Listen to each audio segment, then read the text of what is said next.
Disney should reboot the X-Men for the MCU. It's official, Disney has purchased Fox's entertainment division, including the X-Men and the Fantastic Four, in one of the most stunning moves since, well, the last time Disney did something like this. The Mouse House, which seems bent on slowly and systematically taking over all of film and television, owns every one of Fox's media properties and franchises.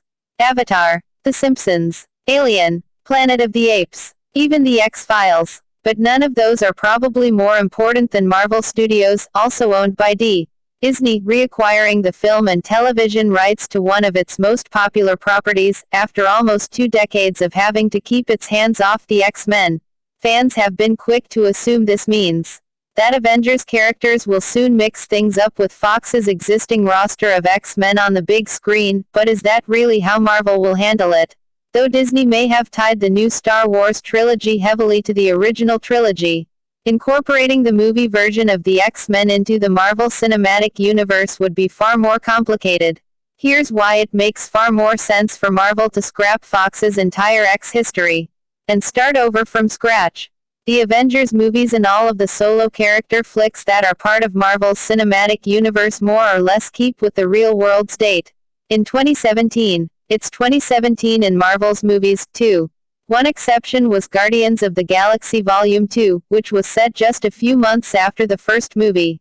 But Avengers: Infinity War will get the Guardians timeline all caught up with the rest of the MCU. Another pending exception is Captain Marvel, which Marvel's head honcho Kevin Feige says is set in the 90s. But since Carol Danvers' Brie Larson is expected to be a major figure in the MCU going forward, it's safe to assume she'll catch up to the modern day somehow as well. Over in Fox's X-Men universe, X-Men: The Last Stand was so awful that it caused the studio to eventually rewind the films to the 1960s, rebooting the entire franchise with X-Men: First Class.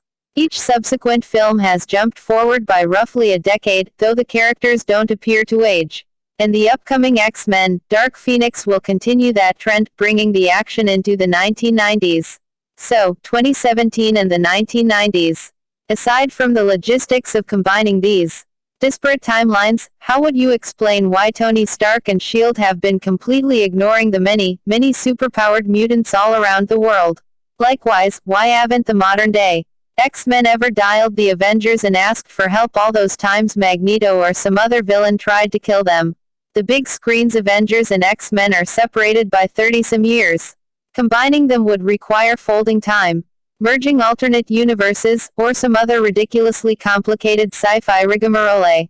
If they forego that, Disney would have to come up with a really good story reason for these characters to have been ignoring each other for decades. When Marvel Studios at long last got its hands on Spider-Man thanks to its partnership with Sony, Marvel rebooted the character completely, ditching any connections to previous Spider-Men in order to make him fit into the MCU.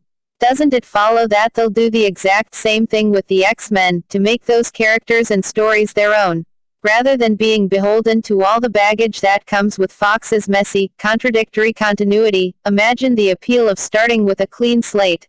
A blank canvas gives Marvel the opportunity to do justice to classic X-Men stories that Fox's films have never attempted. Disney should reboot the X-Men for the MCU. It's official, Disney has purchased Fox's entertainment